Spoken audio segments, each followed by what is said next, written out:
सबसे पहले जो इस गांव के बड़े बुजुर्ग हैं बाबा मोरपाल जी, वो आपको संबोधित करेंगे।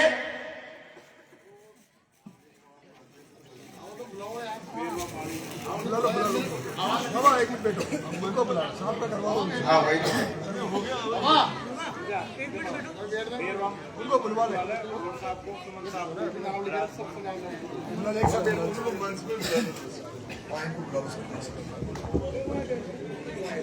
मैं आमंत्रित करूंगा मंच पर सम्मानित करने के लिए माली समाज के, वैष्णव समाज और बेरवा समाज, ये सभी 5-5 आदमी कोई भी आ जाए और मंचासीन अतिथियों का स्वागत और सम्मान करे।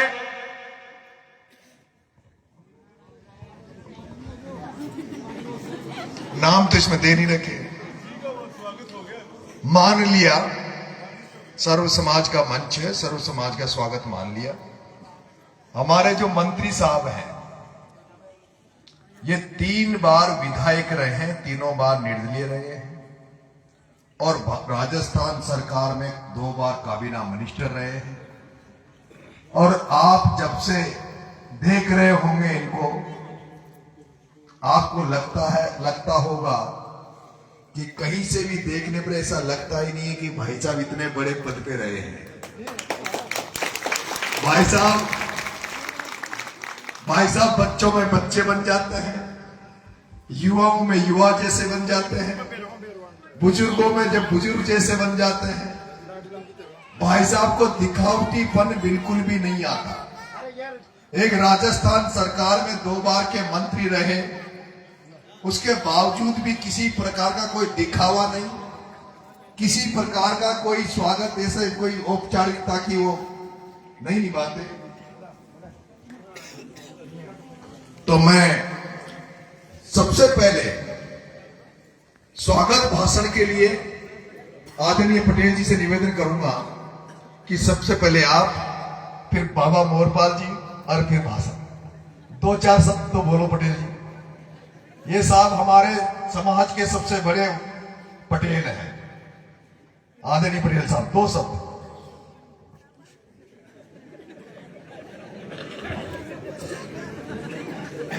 आज गांव में हमारे पूर्व मंत्री गुड़ा साहब, गांव समस्त मनता सिंह, गांव के सभी यहाँ उपस्थित गण, मैं आप सबसे ये अनुरोध करता हूँ कि इस बार अपने अंता मांगरोल से हमें नरेश को विजय बनाना है और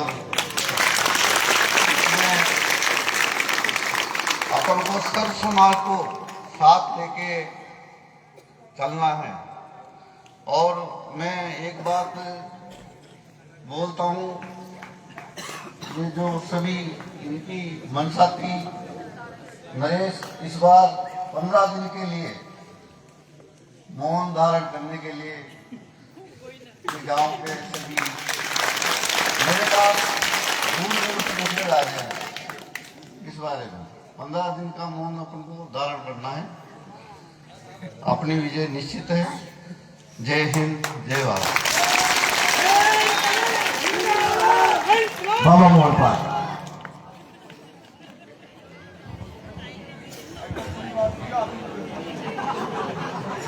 नरी देर तक बोलेगा और जहां तक तारियां बंद नहीं होनी चाहिए। हेलो भाई बहनों और सभी समाज, ये खाना कसाई मौको है साहब। अब ये मौका है चौक जाओगा ना तो जिंदगी भर ना हो। तो ये हमारा खेबोत है कि अपनी तन मन धन सब सेवा करना चाहिए। भाई साहब नेताजी को वोट देना तो ये तो ये आखिरी बात है हमारे बोले तो, और मुझे तो ज्यादा बोलूंगी कोई ना। जब मेन बात पर आ जाओ आदमी तो ज्यादा बोल पास टाइम है तो यह आज जोड़ सको निवेदन से सब समाज सु या कोई ना मेरा ही ये में सभी समाज है। मेरा को मतलब को नहीं है मीणो तो शायद जगह अब ये तो जानकर बदनाम कर मुझे मीणो ये वोट जाती नहीं सब आया न दारीवाल न बिगला न यानी अब सब आपको आगे ना छोड़ मुको अब सब आपने जानवर ला गई बात है तो अब बात पर दगाना रखा और कोई का बंडा पर मत आओ बंडा पर तो क्या यार जैसे वोट पड़ेगा तो भाई 11 तारीख को वोट पड़ा जी कई बवाल मातेगा जय हिंद जय भारत।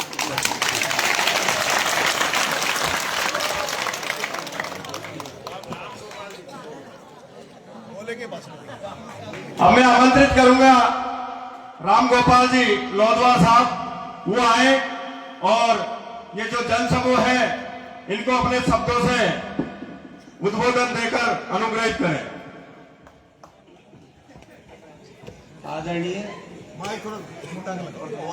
आदरणीय मंच पे बैठे हुए सभी प्रतिनिधि साथियों और जनता जनार्दन सभी साथियों को लाल सलाम। दोस्तों, ये एक ऐसा मौका है जो भगत सिंह ने क्रांति की थी, उसका परिणाम ये निकला कि हिंदुस्तान आजाद हुआ। आज नरेश भाई वही क्रांति कर रहा है जो भ्रष्टाचारियों के मुंह पे लगाम लगी हुई है। ये अंग्रेज गए, ये रंगरेज हैं, ये हमारे देश के रंगरेज हैं, इनको हटाना बड़ा मुश्किल है दोस्तों। तो ये क्रांति की लहर से ही हटेंगे और कोई रास्ता इनके लिए नहीं है।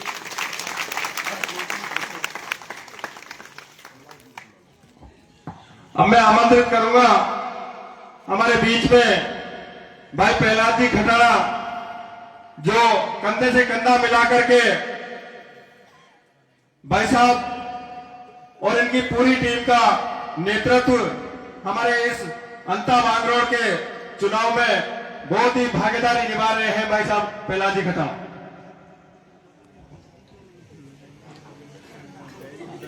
कोटड़ी गांव वासियों, आप सबके चरणों में नमन प्रणाम। पिता तुल बुजुर्गों, माता बहनों, युवा साथियों, मंच पर विराजमान राजस्थान सरकार के पूर्व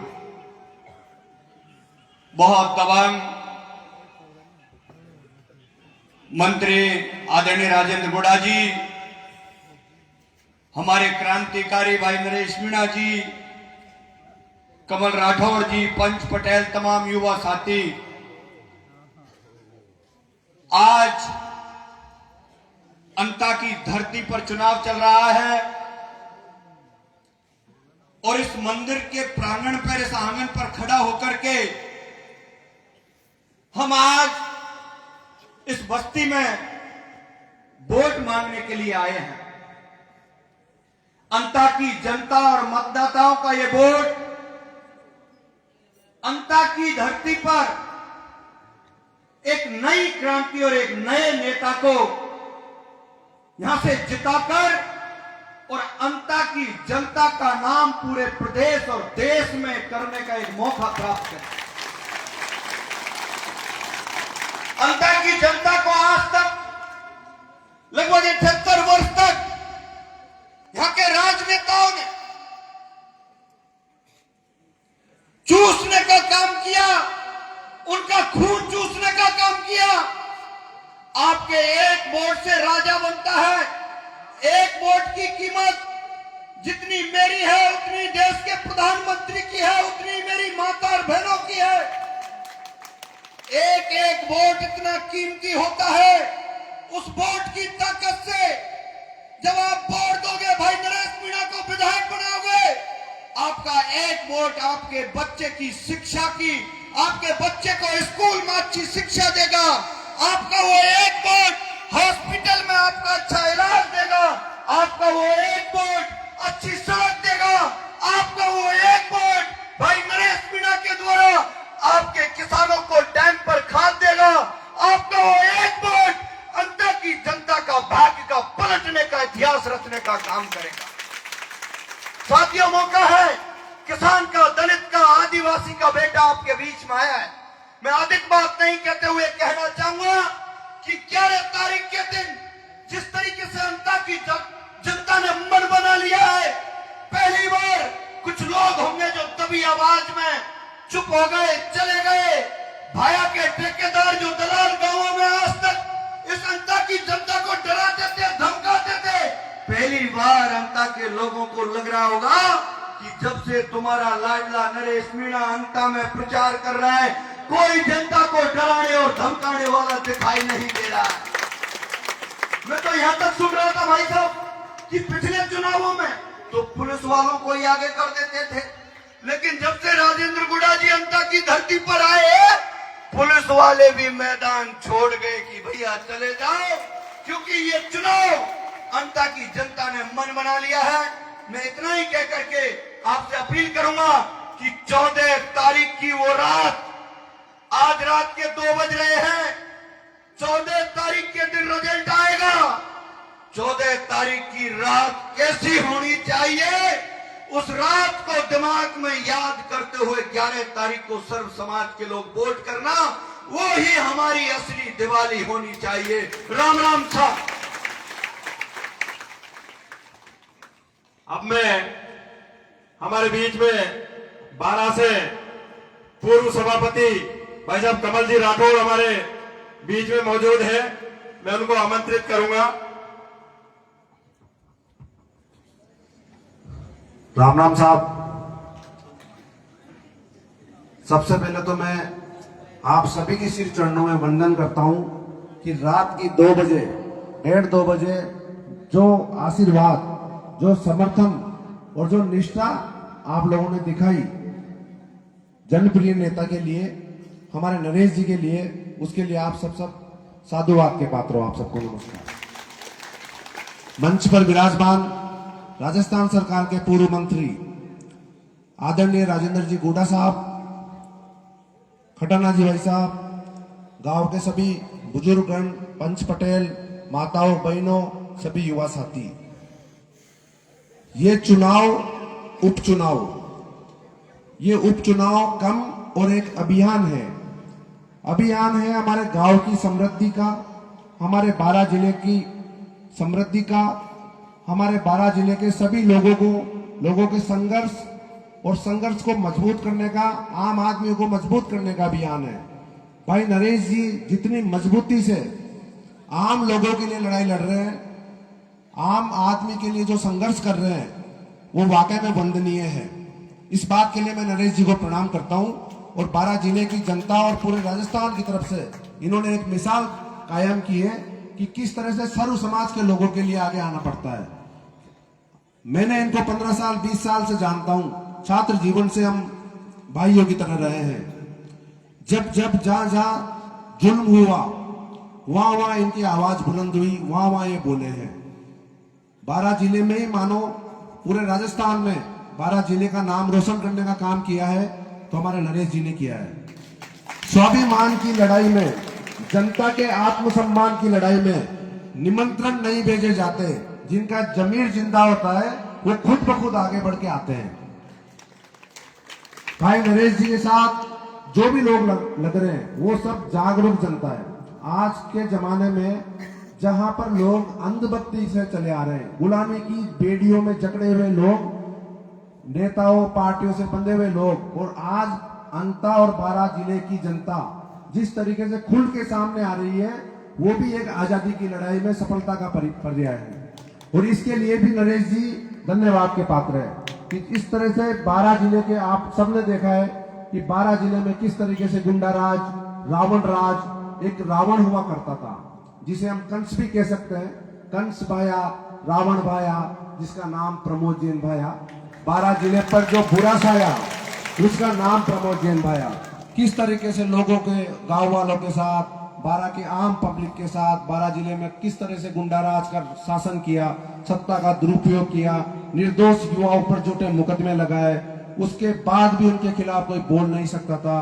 5 साल, पूरे 5 साल 12 की जनता कहती है कि भैया बहुत भ्रष्टाचार है, खेत खलिहान की बात करते हैं, बहुत गुंडा राज है, बहुत भ्रष्टाचार है, लोगों पर अत्याचार हो रहे हैं, अनीति हो रही है। और जब चुनाव आता है तो वही प्रमोद चेन बाया कैंडिडेट बन के बार बार आ जाता है और बारह के लोग उसी भ्रष्टाचारी को, उसी गुंडा राज को आगे बढ़ाने वाले व्यक्ति को वोट करते थे।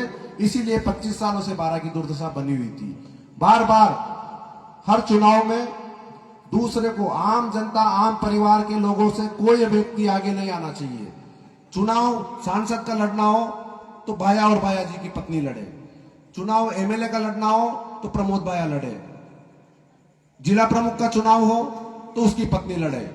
अगर वो जनता की राजनीति करता तो वो ये कहता कि बारां जिले में जो सबसे काबिल महिला है, वो चाहे किसी भी वर्ग और समाज से आती हो, जो सबसे काबिल महिला होगी, जनता और कांग्रेस और बीजेपी के सब उसको वोट करें।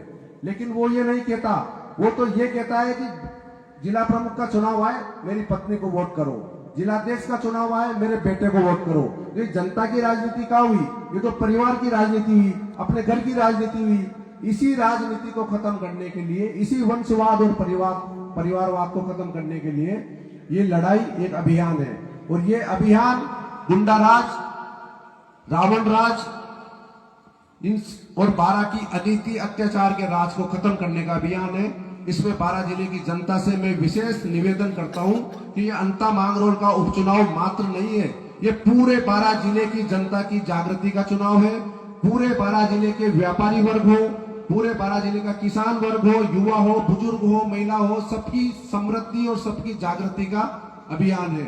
और इस अभियान में मजबूती से नरेश जी के साथ हम लोग खड़े हुए हैं और पूरे बारां जिले की जनता एक उम्मीद के रूप में नरेश जी को देख रही है कि कोई व्यक्ति आया है जो संघर्ष के सायों से बड़ी मुश्किल से ये मुकाम हासिल कर पाए हैं कि एक रास्ता मिल जाए, एक मौका मिल जाए।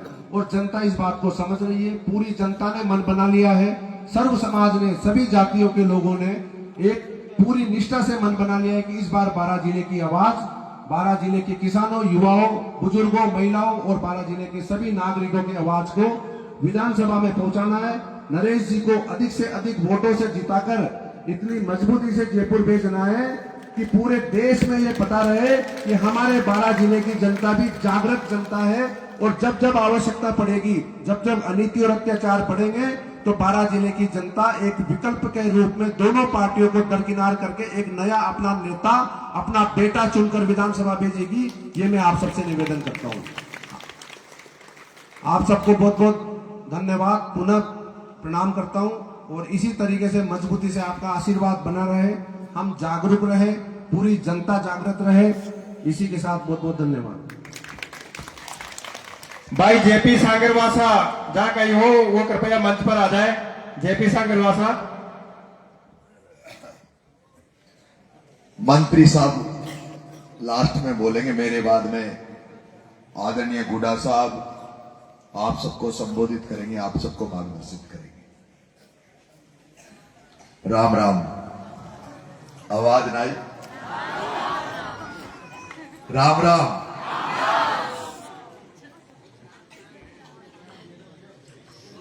आदरणीय पूर्व मंत्री राजेंद्र जी गुडा साहब,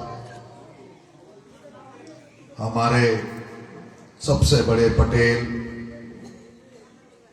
आदरणीय पप्पू जी भाई साहब, मंच पर विराजमान जगदीश जी यादव साहब, मंच पर विराजमान नगर पालिका के पूर्व चेयरमैन कमल जी राठौड़ साहब, भाई अबरार मलाना, भाई प्रहलाद खटाना, हमारे सरपंच साहब कपिल जी मारन, विजेंद्र जी हाड़ा साहब और बाबा मोहरपाल पटेल जी और लोधवार साहब का इनाम जो राम गोपाल जी लोधवार साहब, हमारे समाज के, मीना समाज के जिला अध्यक्ष भाई साहब कन्हैया लाल जी, भाई साहब बामले वाले गिरिराज जी। इस चुनाव में हमारी बहुत बड़ी अंता में मदद करने वाला हमारा साथी भाई घनश्याम जी मारन और कोटड़ी के सभी पिता तुल्य बुजुर्गों, मेरी माताओं, युवा साथियों, प्यारे बच्चों, आप सबके चरणों में मेरा राम राम।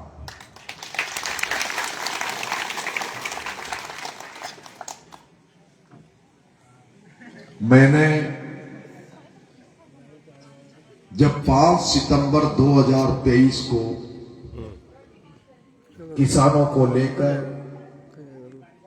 जब कलेक्ट्री का घेराव किया था, तब भी आपके इसी तरह कोटली गांव में हम लोग इकट्ठा हुए थे, यहां से उस धरने में गए थे और उसके बाद बहुत सारा बदलाव हाड़ौती की राजनीति में आया है।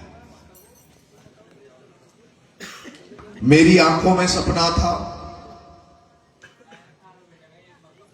मेरे मन में एक व्यथा थी, चिंतन था, मंथन था कि जिस तरह से पूर्वी राजस्थान में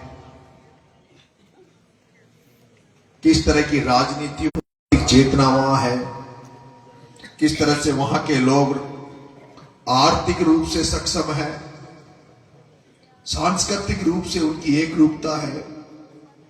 मेरे भी मन में था कि मैं भी हाड़ौती को पूर्वी राजस्थान की तरह राजनीतिक तौर पर, आर्थिक तौर पर और सांस्कृतिक तौर पर मजबूत करूं। और इस सपने को लेकर जब मैं 12 में आया और 12 में जब मैंने अपने लोगों के लिए काम करने का प्रयास किया, जब हमारा बेटा, आपका भाणेज दिनेश झारखंड की हत्या हो गई थी, दिनेश झारखंड को, परिवार को न्याय दिलाने के लिए जब कोई सुन नहीं रहा था, तब मुझे वो कदम उठाना पड़ा जो नहीं उठाना चाहिए था। लेकिन जब 23 साल का भगत सिंह, जिसने कई प्रयास किए, कई तरह से प्रयास किए, लेकिन उसको लगा कि मेरी देश की जनता जाग नहीं रही है, जनता सोई पड़ी है, तो जनता को जगाने के लिए कुछ क्रांतिकारी ऐसा कदम उठाना पड़े, ऐसी कोई कीमत चुकानी पड़े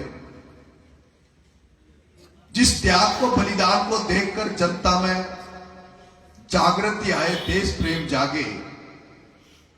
और उसके लिए पहले भगत सिंह ने अदालत में एक ऐसा बम का धमाका किया, जिस बम के धमाके की आवाज तो गोरे अंग्रेजों के कानों तक पहुंचे, लेकिन उससे कोई हिंसा नहीं हो, कोई किसी को शारीरिक तौर पर नुकसान नहीं हो। उस भगत सिंह ने अदालत में बम फोड़ा, अंग्रेजों के कानों तक उसकी आवाज तो गई, उसे जेल डाल दिया गया। जेल डालने के बाद, इसकी आवाज कम कर देना थोड़ी सी यार, भगत सिंह को जेल डाल दिया गया। जेल में रहने के बाद भी भगत सिंह को यह लगा कि मैं जिस जनता को, जिस देश की आजादी के लिए जगाना चाहता हूं, वो जाग नहीं रहे, और उसके लिए अब एक ही उपाय है कि भगत सिंह अपनी जान पे खेल जाए, अपनी जान दे दे। और जब भगत सिंह अपनी 23 साल का बच्चा एक अपनी जान दे देगा, तो जनता में भी, इस देश को आजादी के लिए जनता में भी एक प्रेरणा जगेगी, जनता में भी एक ताकत आएगी कि जिस तरह से 23 साल का बच्चा जब देश के खातिर, देश की आजादी के खातिर हंसकर अपने प्राण दे सकता है, तो फिर और भी हजारों लोग सड़कों पे आकर प्राण देने के लिए तैयार हो जाएंगे। और इसीलिए भगत सिंह की फांसी माफ हो सकती थी, भगत सिंह की फांसी माफ हो सकती थी। उसके मां बाप जब उससे मिलने जाते थे, तब भगत सिंह की मां ने, जो 23 साल का बच्चा भगत सिंह जो जेल में पड़ा था, फांसी अनाउंस हो गई थी, तब उसकी मां ने कहा था कि हे भगत, है मेरे बेटे, मैं तुझे घोड़ी पर बैठना देखना चाहती हूं, तुझे दूल्हे के रूप में देखना चाहती हूं, मैं तेरे बच्चों को खिलाना चाहती हूं। हे भगत, सरकारी गवाह बन जा, मैं तुझे फांसी के फंदे पर लटकते हुए, मरते हुए नहीं देखना चाहती। तो पता पता है भगत सिंह ने क्या अपनी मां से कहा कि है मेरी मां, है मेरी मां, अगर चांद अगर अपनी जिद पर अड़ जाए तो अड़ना बहुत जरूरी है। क्रांति के इस काल में क्रांति की भाषा पढ़ना बहुत जरूरी है। और अगर तोड़नी है भारत मां के गुलामी की जंजीरें तो भगत सिंह को फांसी पर चढ़ना बहुत जरूरी है। भगत सिंह को फांसी पर चढ़ना बहुत जरूरी है। मैंने भगत सिंह का नारा इंकलाब ऐसे ही नहीं ले लिया। मैं भगत सिंह की फोटो लेकर ऐसे ही नहीं दौड़ रहा। जैसे भगत सिंह ने देश की आजादी के लिए अपनी कुर्बानी दे दी, हंसते हंसते फांसी पे चढ़ गया, वैसे ही आपका बेटा भी आपको जगाने के लिए आया है, आपको जगाने का प्रयास कर रहा है। इस हाड़ौती को आजाद कराना चाहता है, हाड़ौती के किसानों को आजाद कराना चाहता है, हाड़ौती के मजदूरों को आजाद कराना चाहता है। इसलिए आप सोचते होंगे कि नरेश हिंसा का मार्ग अपनाता है। नरेश जानबूझ के हिंसा का मार्ग, नरेश जानता है हिंसा का मार्ग गलत है, लेकिन नरेश ने जानबूझकर, जब दिनेश झारखंड को न्याय नहीं मिला तो नरेश ने जानबूझकर बस में आग लगाई कि हाड़ौती की जनता, सोई हुई जनता जाग जाए। और ये वही दिन था, ये वही दिन था जब मैं गांव से रवाना हुआ, तब मैं सोच के निकला था कि आज आर पार की लड़ाई होगी। और इसलिए जब मैं काला तालाब पहुंचा, एक तरफ 6 किलोमीटर पे आईजी बैठा था, दूसरे 5 किलोमीटर पे एसपी बैठा था। आईजी एसपी की औकात नहीं हुई जो नरेश मीणा जहां खड़ा था वहां जाए। और वो जो दिन था वो हाड़ौती को जगाने का दिन था, हाड़ौती के लोगों को जगाने का दिन था। जो मरे पड़े थे, जो सोए पड़े थे, उस दिन कहीं न कहीं उनकी आत्मा जाग गई थी। मैं जब गवाई के थाने में, जब प्रमोद जैन भाया का डंपर मैंने रेत का पकड़ाया था, जब मैंने उसका रेत का डंपर पकड़ाया, हम पर लाठियां बरसाई गई, पुलिस ने हमारी पूरी चमड़ी को काली कर दिया था। 1 महीने कोरोना काल में मुझे जेल डाला, मेरे 9 गांव के साथियों को जेल डाला। सोचा डर जाएगा, मेरे पिताजी डर गए थे, मेरे पिताजी डर गए थे। मैं जेल में था, कोरोना का समय था। उस कोरोना के समय में कोई भी व्यक्ति अगर हॉस्पिटल में मर जाए तो कोई पूछने वाला नहीं था कि वो कैसे मर गया। पिताजी सोचते थे प्रमोद जैन भाया से लड़ाई लड़ी है, प्रमोद जैन भाया इतना बड़ा है, वो इसको खत्म भी करवा देगा तो किसको क्या होगा। मैंने तब भी जेल में से बैठे बैठे मैंने पिताजी को कहा था कि मैं भगत सिंह के मार्ग पे हूं, डरने की जरूरत नहीं है, घबराने की जरूरत नहीं है, मेरा कुछ नहीं बिगाड़ सकता। उसके बाद जब प्रमोद जैन भाया के पास जब कई लोग जाते थे और वो जब जिस तरह की कुचलने की राजनीति करता है, कुटाराघात की राजनीति करता है, डराने की राजनीति करता है, उसने जो लोग जाते थे उनसे कहता था, वो एक नरेशिया घूम रहा है, वो कहता था वो सेठ का लाला, वो किर्लोस्कर की एजेंसी खोलकर 4 घरों को खाने वाला सेठ का लाला कहता था, ऐसे नरेशिया बहुत घूमते हैं, रगड़ दूंगा, मसड़ दूंगा, मच्छर की तरह मसड़ दूंगा नरेश मीणा को। लेकिन वो नहीं जानता था कि मैं खानदानी घर में पटेल के घर में पैदा हुआ हूं, कल्याण सिंह के घर में पैदा हुआ हूं, जिसका वंश भी कोठड़ी के ढूंढिया परिवार से निकला है। वो ये नहीं जानता था। अब रो रहा होगा, अब आंसू आ रहे होंगे। भाभी कहते हो कि बाया जी मुने थेली खींची ने खाई सुलड़ छे, यो तो सनकी छे, पागल छे, इसु क्यों पंगो ले लियो, इसु क्यों पंगो ले लियो, रोरी होगी, रोरिया होगा। वो दिन मैंने शुरुआत करी थी कि मैं भी हाड़ौती में अपने लोगों को आर्थिक रूप से भी मजबूत करूं, राजनीतिक रूप से भी मजबूत करूं, सांस्कृतिक रूप से भी मजबूत करूं। और आज मैं देख रहा हूं जिस तरह से पीली लुगड़ी में ये माताएं बहनें बैठी है, ये सांस्कृतिक रूप से मजबूती की तरफ हम आगे बढ़ रहे हैं।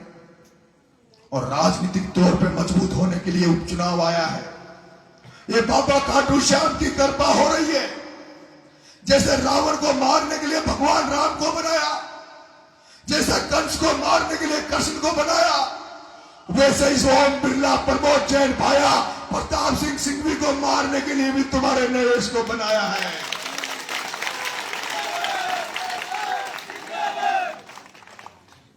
जैसे रावण को मारने के लिए राम ने जन्म लिया, जैसे कंस को मारने के लिए कृष्ण ने जन्म लिया, उसी तरह से हाड़ौती को धन्ना सेठों से आजाद कराने के लिए, इस ओम बिरला से हाड़ौती को छुड़वाने के लिए, इस प्रताप सिंह सिंघवी को हाड़ौती से छुड़वाने के लिए, इस प्रमोद जैन भाया से हाड़ौती को छुड़वाने के लिए तुम्हारे बेटे को जन्म दिया है। तुम्हारा बेटा जन्म लेकर आया।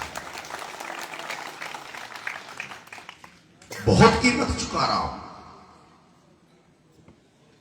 केवल मरना ही बाकी है भगत सिंह की तरह। केवल मरना ही बाकी है, और कोई कसर नहीं छूटी। 323, 341 का मुकदमा होता, जिसमें 8 महीने जेल में डाल दिया। शांति से झालावाड़ में धरना दे रहा था। क्या पाप किया था? अगर वो गरीबों के बच्चे सरकारी स्कूल में भ्रष्टाचार की भेंट चढ़कर वो मर गए और उनको मैं मुआवजा देने वहां झालावाड़ जाके धरने पे बैठ गया, मैंने क्या गलती की थी कि वसुंधरा जी ने 40 दिन तक जेल में डाल दिया? 8 महीने जेल में रहा, 40 दिन वहां जेल में रहा, कोई कसर नहीं छोड़ी धमकाने की, डराने की। और अभी भी उनका पेट नहीं भरा, अभी भी उनका पेट नहीं भरा। मेरी सरकार ने, राजस्थान की सरकार ने, ओम बिरला ने मेरी जमानत खारिज करने की एप्लीकेशन अदालत में दे रखी है, और यह भी तय है कि आने वाले समय में हो सकता मेरी जमानत भी ये खारिज करवाएंगे और मुझे उस एसडीएम के मुकदमे में सजा भी देंगे, और 4-5 साल के लिए हो सकता है मुझे जेल में भी डाल देंगे। लेकिन जैसे भगत सिंह रुका नहीं, डरा नहीं, तुम्हारा बेटा नरेश मीणा भी झुकेगा नहीं, डरेगा नहीं, रुकेगा नहीं। चाहे मेरी पूरी जिंदगी जेल में क्यों नहीं निकल जाए। मैंने मेरे बाप को, मेरे घर वालों को कह रखा है कि मेरे को छोड़ दो, मेरे को भूल जाओ, मैं तो जान हथेली पर लेके लड़ रहा हूं। मेरे तो पहले भी सुपारी दे चुके हैं मारने की। तुम तो मेरे बच्चों का ध्यान रखना, मेरे बच्चों को पाल लेना। इनसे तो लड़ते लड़ते अगर मर भी जाऊंगा तो नरेश मीणा को हाड़ौती याद करेगी, हाड़ौती याद करेगी। ये तो बाबा खाटू श्याम की कृपा हो गई कि जिस चोर से 12 में लड़ने की शुरुआत करी, उसी चोर से आमना सामना चुनाव में करा दिया। उसी चोर से आमना सामना इस चुनाव में करा दिया। लेकिन अब मैं देख रहा हूं कि पहले तो बीजेपी कांग्रेस आमने सामने लड़ती थी, एक दूसरे की बुराई करती थी।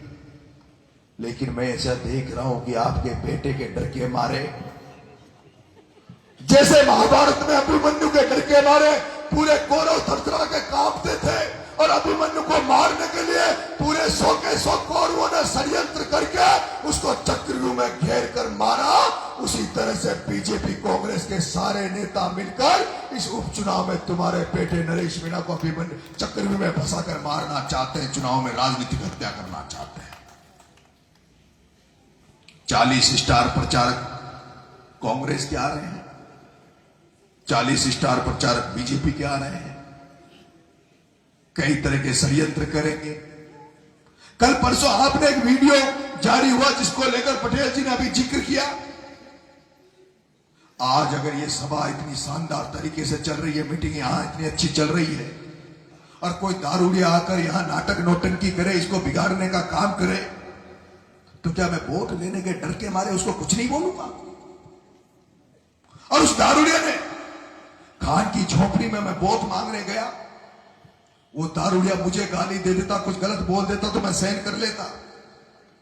लेकिन उस दारूडिया ने, जिसको मैं अपना प्रेरणा स्रोत मानता हूं, जिसको मैं अपना आदर्श मानता हूं, राजस्थान हाड़ौती की राजनीति में भरत सिंह की कुंदनपुर, उस भरत सिंह की कुंदनपुर के लिए वो अपशब्द बोल गया था। और जब भरत सिंह जी कुंदनपुर के लिए वो अपशब्द बोला तो वो तो मैंने धैर्य रखा, संयम रखा, जो उसके तमाचा नहीं मारा। वो तो मैंने धैर्य संयम रखा कि उसको मैंने तमाचा नहीं मारा। प्रमोद जैन भाया भी कहते हैं लोग कि जहां भी नरेश शाम को मीटिंग करेगा वहां दारू पी के लोगों को भेजेगा, और जब कोई भाषण चल रहा होगा, नरेश बोल रहा होगा, तो बीच में दारूड़े नाटक करेंगे। पटेल जी आपकी बात मान लूंगा, मौन धारण कर लूंगा। पहली बात तो अगर मैं मौन धारण कर गया तो ये चुनाव खत्म हो जाएगा, और दूसरा अगर हम इसलिए डर जाएं कि कोई सामने वाला गलत काम कर रहा, दारू पी के हमारे चुनाव को बिगाड़ने का काम कर रहा है, और फिर भी हम अगर चुप रहे तो वो हमारी कमजोरी रहेगी, मर्दानगी नहीं। ये सर्व समाज जानता है, राजद आरोपी का एक आदमी जानता है कि नरेश मीणा चुनाव जीत रहा है। नरेश मीणा को सर्व समाज आशीर्वाद दे रहा है। भाया बौखलाया हुआ है, बीजेपी वाले बौखला गए हैं। बीजेपी वालों ने तो कह दिया भाया पे ध्यान मत दो, नरेश पे ध्यान दो, क्योंकि नरेश लीड ले रहा है। लेकिन प्रमोद जैन भाया को पूरी हारोती जानती है। जब शिवनाथ जी नागर के खिलाफ प्रमोद जैन भाया निर्दलीय चुनाव लड़ा था, तभी से प्रमोद जैन भाया चोर ने एक धाकर समाज का छात्रावास था, उसके सामने खुद पर गोलियां चलवा ली, खुद की गाड़ी पे गोलियां चलवा ली, और उस शिवनाथ धाकर पे कलंक लगा के उसको हरवा दिया था। ये इस चुनाव में भी करेगा, ये इस चुनाव में भी करेगा। गड़बड़ करना इसका तय है। लेकिन मेरे पास किसी पत्रकार ने बताया कि इस बार खुद पे हमला नहीं करवाएगा, खुद के बेटे पे हमला नहीं करवाएगा। इस बार ये सोच रहा है कि मैं ऐसा करूं कि उसने कोई उर्मिला जैन पर कोई पत्थर फिकवा दूं, उसकी गाड़ी तुड़वा दूं, और मैं चिल्लाता फिरूं, देखो हमारी घरारी मारी रहे, हमारी घरारी मारी रहे, हमारी घरारी मारी रहे, वो नरेश गुड्डा ने हमारी घरारी मारी। और ऐसे करके ये सिंपैथी लेना चाहता है, दया का पात्र बनना चाहता है। वो राक्षस दया का पात्र बनना चाहता, जो हाड़ौती को खा गया, जो खनन माफिया बन गया, पूरी दुनिया को खा गया, 70,000 करोड़ का मालिक बन गया। वो अब छुपा छुपा फिर रहा है, दया का पात्र बनना चाह रहा है, गिड़गिड़ा रहा है। लेकिन अब ये जनता उसको माफ करने वाली नहीं है, क्योंकि जनता जानती है। राजस्थान में नारा तो लगा था, खाया रे खाया, खूब खाया, पूरा देश का एक तो पूरा गांव खा गया। लेकिन अंता की धरती पर बच्चे से लेके युवा से लेके बुजुर्ग गली गली मोहल्ले में नारे लगा रहा है कि गली गली में शोर है, प्रमोद जैन भाया शोर है, गली गली में शोर है। ये नारा गली गली में गूंज रहा है। प्रमोद भाया किसी को शकल दिखाने लायक नहीं है। कल मैं पलायता गया था, पलायता में लोग कह रहे थे भाई साहब मोटरसाइकिल पर बैठ रहे हो और छाना छाने गड्डियों को चक्कर काट रहे। अब केवल रात को बैग भर के जाता है, रात को गाड़ी में बैग भर के जाता है और चुपके से अपने अपने आदमियों को पैसे दिलाता है और सोच रहा है। मैंने सुना है कि उसने पैसे रखवा भी दिए कहीं गांव में, और वो सोच रहा है कि चुनाव को 1-2 दिन पहले बांटेगा तो थासू सब सुखेरे उका बाप ने तो कूड़ी चलाई, न प्रमोद जैन भाया ने हर काटियो, न खाए खाए पानत करी। जगह पानत कर पीसा कमाया हो, खेती का पीसा कमाया हो, था नहीं जो वोट दिया जिसू एमएलए बन गया, और वो एमएलए की दम पर ही 70,000 करोड़ कमाया। हजारों कमाता है, उसमें से हजारों करोड़ में से थोड़ा बहुत खर्च कर देता है। तो अगर खाए खाए मोको लाग जाओ ना, मोको लाग जाओ, मानक चिन्हित कर लिया होगा दलाल, उसके दलालों की मैं लिस्ट भी जारी करूंगा। कौन किस गांव में उसके पैसे बांटता है, वो कान सिंह पैसे बांटता है, महेंद्र पैसे बांटता है, और रामोतार पैसे बांटता है। जितने भी लोग उसके पैसे बांटते हैं उनकी मैं लिस्ट जारी करूंगा। और वो अगर वो दलाल अटी दिखा हुआ ना, वहां की गाड़ी दिखा हुआ तो पीसा तो कुसका जो पीसा तो आप लोग कुसका ना है। आपने भी सोयाबीन तो खत्म होगी, आपने आटा जाओगा खाएगा आप लोग काम चल जाओगे, खर्चो चल जाओगे। फसल बीमा का पीसा दो ना, और कोई काम करे ना तो पीसा हड़ो मल जाओ, खाएगा शक हो जाओ कि गाड़ी में पीसा है, तुरंत रोक लीजिए और गाड़ी में से पीसा भी काट लीजिए, और पीसा मल जाओ तो बढ़िया से पूजा भी कर दीजिए। कर देगा ना? मैं तो जरूरत न पड़ेगी ना पूजा पाठ करवा की 2.5 नोट लेगा ना पक्के जरा कोट लेगा हाँ? अठी तो 2 क्रॉस न करनी चाहिए न करोगे ना भला ऐसा आपने वहां 12 की पुड़िया के नीचे डेरा डाल लेगा। और दूसरी बात आदरणीय पटेल साहब ने मुझे समझाया, वो गुडा साहब ने भी मुझे समझा दिया है कि नरेश तुझे कुछ नहीं करना, राजेंद्र गुडा तेरे चुनाव में है। नरेश तुझे कुछ नहीं करना, राजेंद्र गुडा तेरे चुनाव में है। पटेल जी मैं एक बात बताना चाहूंगा, ये वो राजेंद्र गुडा जी हैं जे एक बार शांति धारीवाल ज्यादा बड़ो दादो बनो छो, गृह मंत्री छो, यहाँ ने 1-2 काम बताया कि मंत्री ये काम कर दे। जब मंत्री ने सुनी ने तो 22 गोदाम पर गाड़ी में से नीचे उतारो वहां इलाज कर दियो छो। तो पायो तो धारीवाल के खाई भी और इलाज तो होगा। चुनाव अपनी शांति सुनने वाला जो राजस्थान में पता न चला पटेल जी, पूरा देश की नजर से, पूरा राजस्थान की नजर से, और अगर बिना शांति से लड़ लिया तो मजूर का आए। मैं गाय बन के लड़ रहा हूं, मैं गाय बन के लड़ रहा हूं, शांति से लड़ रहा हूं। कल एक कलेक्टर ने नाटक किया, 12 के कलेक्टर ने कल किसी को कहा कि नरेश मीणा की वीडियोग्राफी कराओ, गाड़ियों की वीडियोग्राफी कराओ और इसका खर्चा इतने 3-4 दिन में इतना दिखा दो ताकि आगे सभा नहीं करे।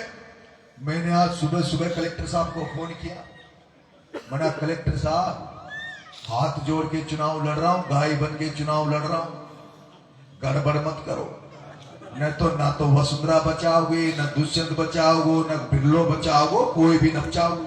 और अगर मारो दिमाग एक बार घूम गयो ना तो फिर ही चले। इसलिए आप सब मेहनत करो। गांव में एक रिपोर्ट नरेश जाएगी, सूरज गांव का युवा साथी हो, टिक कर लीजिए, हाथा जोड़ी करो, आसपास की हाथा जोड़ी करो। आज छोटी बपौर न जिस तरह से चौकी में पोरदा में जिस तरह से लोगों को विश्वास जीत्यो, आज आपका चरेलिया में जिस तरह से लोगों को हमने सर्व समाज को विश्वास जीत्यो, आज आपने भी जिस तरह से पूरे गांव के सर्व समाज को सम्मान दे रहे हो, मान दे रहे हो, उनको विश्वास में ले रहे हो, इसी तरह से प्रचार को आगे बढ़ाते रहो। सर्व समाज के बिना ये चुनाव नहीं जीत पाएंगे। सर्व समाज को आगे रखो, उनको मान दो, उनको सम्मान दो, और मान सम्मान दोगे तो अपन को भी सम्मान मिलेगा। सर्व समाज का मान सम्मान मुझे भरपूर मिल रहा है। ये यादव साहब बैठे, जगदीश यादव को, ठीक है, जगदीश यादव साहब के गांव गया था मैं आज।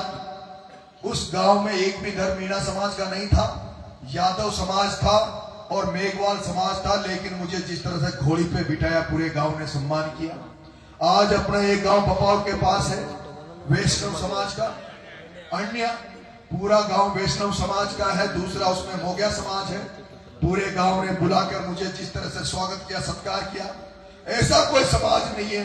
धाकर समाज भरपूर आशीर्वाद प्यार दे रहा है, राजपूत समाज आशीर्वाद प्यार दे रहा है, ब्राह्मण समाज पूरा आशीर्वाद प्यार दे रहा है, केवट समाज पूरा आशीर्वाद प्यार दे रहा है, प्रजापत समाज, मुस्लिम समाज है, वो सबका प्यार आशीर्वाद आपके बेटे को मिल रहा है।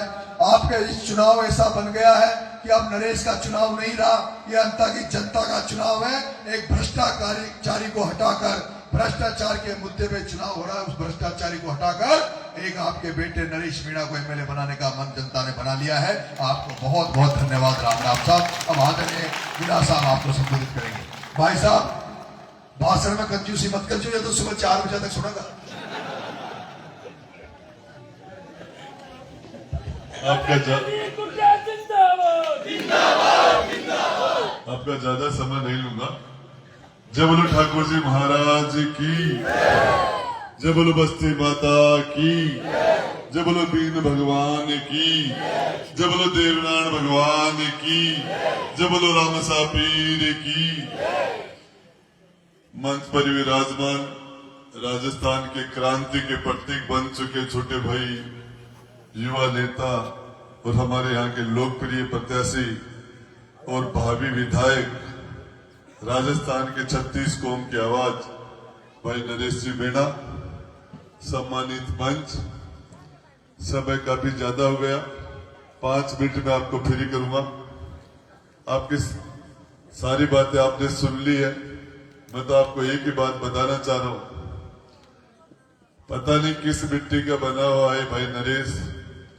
इस आजादी के 78 साल बाद में हमें फिर एक भगत सिंह की परछाया हमें फिर देखने का मौका मिल रहा है। और इसके अंदर आज से हजारों साल पहले चाणक्य ने कहा था, जहां राजा व्यापारी हो जाएगा तो जनता भिखारी हो जाएगी। तो आपके यहां सारे राजा व्यापारी हो गए, जनता को भिखारी बना के छोड़ दिया। मैं इस चुनाव के बारे में ज्यादा बातें नहीं कहते हुए आपको 2-4 बातों से मेरी बात खत्म करूंगा। राजस्थान की राजधानी जयपुर के अंदर शहीद स्मारक का ताला आज तक किसी के लिए नहीं लगा। चाहे आंदोलन कांग्रेस करे, चाहे आंदोलन बीजेपी करे। जब कांग्रेस का राज होता है तो बीजेपी आंदोलन करती है, बीजेपी का राज होता है तो कांग्रेस आंदोलन करती है, और हम जैसे लोग आंदोलन करते हैं। लेकिन जिस दिन नरेश मीणा आंदोलन करने के लिए गया, शहीद स्मारक के ताले लग गए थे राजस्थान की राजधानी। किस तरीके से भाई नरेश उनियारा से 100% चुनाव जीत गया था। आज ये चुनाव नरेश भाई ये चुनाव नहीं लेता, क्योंकि राजस्थान की विधानसभा में होता। तो किस तरीके से सरकार ने अनैतिक तरीके से गलत हथकंडे अपना के और जीते हुए चुनाव को हराने का काम किया। जिस डिप्टी कलेक्टर ने गलत काम किया और उसने पाप किया, उसको सजा होनी चाहिए थी, उसको जेल होनी चाहिए थी। और नरेश भाई ने सामान्य से छोटा सा काम किया, एक थप्पड़ मारा था, ज्यादा मारने चाहिए थे। लेकिन मैं आपको बताना चाह रहा हूं, उस मामले में जिस तरह की भाई नरेश और उसकी टीम को यातनाएं दी गई, जिस तरह से जुल्म सितम किए गए, 151 में एक रात के अंदर आदमी सरेंडर हो जाता है। एक रात के अंदर आप सोच सकते हैं कितने दिनों तक रात दिन 7 ताड़ों के बीच में बंद करके रखा। जेल में किसी को मिलने नहीं दिया गया, आतंकवादियों जैसा बर्ताव किया। उसके बाद में जिस तरीके से ये आराम से अपनी पदयात्रा कर रहा था, ये नंगे पांव एक नौजवानों को साथ लेके और इस व्यवस्था को परिवर्तन करने के लिए, इस अपराधियों के खिलाफ, भ्रष्ट अधिकारी और भ्रष्ट नेताओं के खिलाफ जो ये गठबंधन बन गया, और इसके खिलाफ जनता की आवाज उठाने के लिए जो आदमी पैदल चल रहा था, 7 मासूमों की जिस तरीके से सरकार की लापरवाही से मौत हो गई, उसके अंदर शिक्षा मंत्री का रिजाइन होना चाहिए था और नरेश को फिर जेल में डाल दिया गया। उसके बाद में नरेश सोचा कि अब ये टूट जाएगा, डर जाएगा, घबरा जाएगा, हट जाएगा। लेकिन उसके बाद में नरेश ने उस परिवार को न्याय दिलाने के लिए किस तरीके से अनशन किया, पैसे इकट्ठे किए, उस परिवार की मदद की। मैं आपको बताना चाह रहा हूं, उसके बाद सोई मानसिक अस्पताल में जिंदे लोगों को आईसीयू के अंदर चल जाते हैं। जैसलमेर के अंदर 20 जिंदे लोग एक बस के अंदर चल जाते हैं। कोई दूसरा नरेश नहीं था। नहीं, जैसलमेर में एक नरेश को आंदोलन करना चाहिए था। सोई मानसिक अस्पताल में आईसीयू में आग लग के जब 7 लोगों को जिंदा जला दिया गया था, उसमें आंदोलन होना चाहिए था। यदि इस तरीके से लोगों को डरा के, धमका के, मुकदमे लगा के, जेल में डाल के और लोगों को प्रेशराइज कर दिया जाएगा तो लोकतंत्र खत्म हो जाएगा, कोई खिलाफ बोलने वाला नहीं बचेगा। मैं आपको बताना चाह रहा हूं, सिर्फ 2 मिनट में मेरी बात खत्म करूंगा। चुनाव हो चुका है, रात के 3 बजे तक इस तरीके से माता और बहनों का यहाँ बैठना, छोटे छोटे मासूम बच्चों का यहाँ बैठना, ये क्या बता रहा चुनाव बाकी रह गया। रात के 12 बजे से लेकर सुबह 3 बजे के बीच में वोट पड़े तो भी वोट डालेंगे लोग। दिन में नहीं, रात में वोट पड़े तो भी जनता वोट डालकर फैसला कर देगी। और ये फैसला तो कर चुकी, फैसला हो चुका। लेकिन आपको एक चीज बताना चाह रहा हूं, आज की तारीख में सबसे बड़ी चोट वोट की चोट है। हमें वोट की चोट मारनी चाहिए। नरेश भाई, फुटबॉल का वर्ल्ड कप हो रहा था और जिडान फ्रांस की टीम का कैप्टन था। किस तरीके से उस कैप्टन को भड़का के और जिडान को आउट करके वो गोल्ड मेडल से उसको दूर कर दिया गया था। हमें इन चीजों को ध्यान में रखना चाहिए। सच बात है, कोई शराब पिया हुआ आदमी फील्ड के अंदर आके न्यूसेंस करेगा, गालियां देगा, माइक छीनेगा, धक्का देगा, तो लास्ट में आदमी क्या करेगा? वो सारे के सारे हथकंडे अपना रहे हैं, सारे हथकंडे अपना रहे हैं, लेकिन हमें 11 तारीख तक फैसला जनता के हाथ में है। फैसला जनता ने सुना दिया है। राजस्थान की सबसे बड़ी पंचायत राजस्थान की विधानसभा में बैठ जाने का तुम्हारा फैसला हो चुका है, और उसके अंदर जो ये अपराध वहां जाके संघर्ष करना, मुझे पता है ये भाई बैठेगा नहीं, ये विधानसभा में भी यही करेगा। ये विधानसभा के अंदर भी अंदर जाने के बाद भी इस भाई निचले को ये नहीं बैठेगा। भ्रष्टाचार के खिलाफ, अन्याय के खिलाफ, नौजवान के लिए, माताओं के लिए, बहनों के लिए, मजदूर के लिए, किसान के लिए लड़ता रहेगा। ये लड़ना इसकी फितरत में है।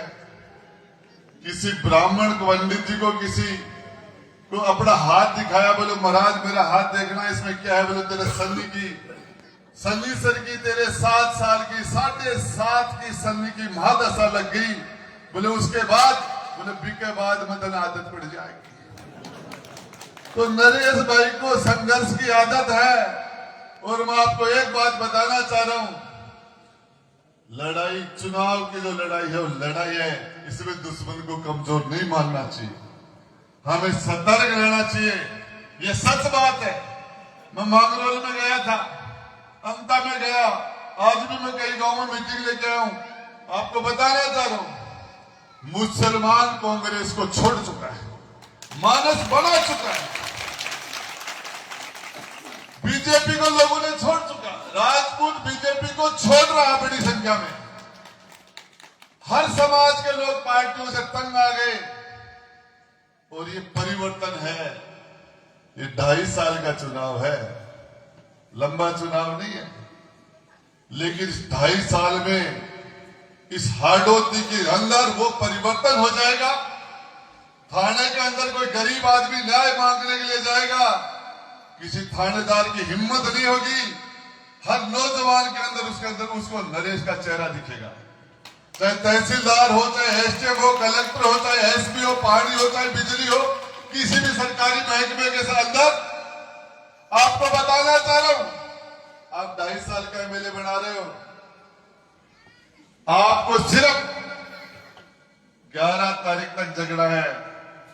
1000 दिन तक, 1000 रात और 1000 दिन आपकी दी हुई ताकत, जो ताकत आप सपोर्ट के रूप में, वोट के रूप में रात काली करके दे रहे हो, ठाकुर जी महाराज के मंदिर के प्रांगण में खड़ा होकर आपको विश्वास दिला रहा हूं, जिस दिन तो तुम्हें जरूरत है तुम्हारी ताकत मांग लेना, तुम्हें तुम्हारी दी हुई वोट और सपोर्ट की ताकत के ब्याज का ब्याज लगा के भाई नरेश तुम्हें चुकाएगा।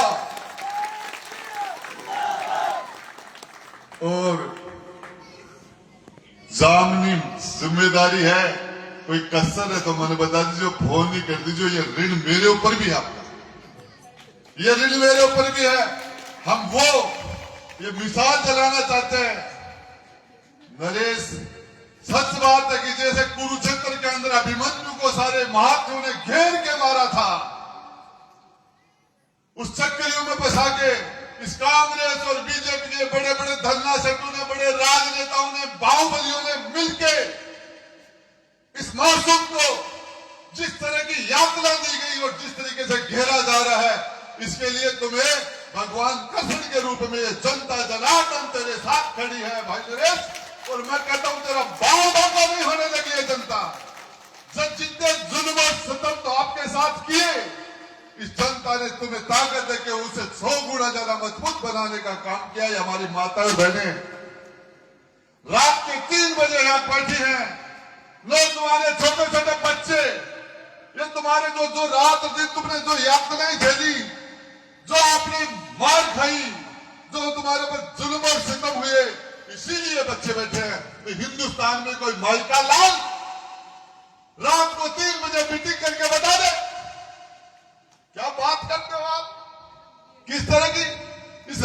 राजस्थान की धरती पर मैं कहता हूं, राजस्थान के 3 बार के मुख्यमंत्री अशोक जी गहलोत को, 2 बार के मुख्यमंत्री वसुंधरा जी को निर्दलीय अपनी सीट को छोड़ के कहीं से चुनाव लड़के दिखा दो, जामनी जब्त नहीं हो जाता, मेरा नाम बदल देना। क्या बात करते हो? उनियारा में तो जनता ने आपको जिता दिया था, छबड़ा के अंदर भी आपको बेशुमार वोट दिए थे, यहाँ आप जीत गए बिना पार्टी 2 साल के अंदर 3 चुनाव, साधारण परिवार में जन्म लेके क्या है इस परिवार के पास? किसान परिवार है, लेकिन आज जनता ने जान लगा दिया तुम्हारे लिए, सच्चाई के लिए, तुम्हारे संघर्ष के लिए, और तुम भी जो भी करो, पूरी जनता आज ये चुनाव नरेश मीणा का नहीं है, बीजेपी कांग्रेस का नहीं है, कार्यकर्ताओं का चुनाव नहीं, जनता जनार्दन का चुनाव बन गया है, जनता जनार्दन का। और मैं बताना चाह रहा हूं, ये परिवर्तन है, इस भ्रष्टाचार के खिलाफ परिवर्तन है, अन्याय के खिलाफ परिवर्तन है, और इस बदलाव निश्चित रूप से ये खाटू श्याम जी हारे के सारे भगवान के दम की वजह से दिल की इच्छा थी नरेश की कि चुनाव तो हो और वो हो प्रमोद जैन भाई इस भ्रष्टाचारी के खिलाफ। मैंने फिर कहा था, कमाल के लोग हो आप, कमाल के लोग। हकीकत में ये हाडोती की जमीन, इस मिट्टी को सलूट करने का मन करता है। क्या गजब, क्या गजब। सबसे टॉप का भ्रष्टाचारी आपने दिया, राजस्थान की धरती पर टॉप का भ्रष्टाचारी हाडोती के लोगों ने पैदा किया, और टॉप का ईमानदार भी आपने पैदा किया, और टॉप का क्रांतिकारी भी तुमने पैदा किया। क्या गजब है, सोच नहीं सकते, क्या गजब है। इस माटी को, इस जमीन को सलूट करता हूं, यहाँ के लोगों को सलूट करता हूं। क्या, और यही लड़ाई नरेश और प्रमोद जैन भाई की नहीं है, ये ईमानदारी और भ्रष्टाचार की लड़ाई है, ये तानाशाही के खिलाफ क्रांति है। और इस लड़ाई का आगाज, ये मत सोच रहे जनता का चुनाव है, 12 का चुनाव है, कोटा का। करोड़ों लोग इस लड़ाई को देख रहे हैं। और मैं बता देना चाहता हूं, नरेश भाई, 1 तारीख के बाद में इतने लोग आ जाएंगे या तुम्हारी तरफ से वो 40 80 वो स्टार प्रचारक ढूंढने से नहीं मिलेंगे। एक वोट के पास 5 सपोर्टर आके खड़े हो जाएंगे, बोले राजस्थान से, हिंदुस्तान से क्या बात करते हो। अरे कांग्रेस और भाजपा के लोगों ने, मैं बता रहा था, ये मेरे बेटे के जन्मदिन पर गया था नरेश, 9 सितंबर को। किसी ने कहा नरेश को, यार ये तुम्हें बड़ा नेता ही नहीं है, तेरे बेटे के जन्मदिन में तो अशोक गहलोत हेलीकॉप्टर लेके आया, सचिन पायलट साहब आए, महाराष्ट्र के मुख्यमंत्री वो सुशील कुमार शिंदे जी आए। तुम्हारे बेटे के जन्मदिन पर तो मुख्यमंत्री आते, ये कैसे हम वो भी मुख्यमंत्री बनेगो, वो भी किले को बदल देगा। ये मैं नहीं करा यार, कभी कोई हकीकत में वो सीएम ही आते हैं। तो मैं, मेरे भाई, ये पार्टियां, मैंने पहले दिन चौक की जेल के सामने जो पुलिस वाले खड़े थे, मैंने कहा टिकट बटेगा, टिकट लेना तेरे तकदीर में नहीं है, तेरे हाथ से टिकट बचनी है मेरे भाई। तू कहां से, नरेश भाई कहां टिकट मांग रहा है, मैं बता रहा हूं।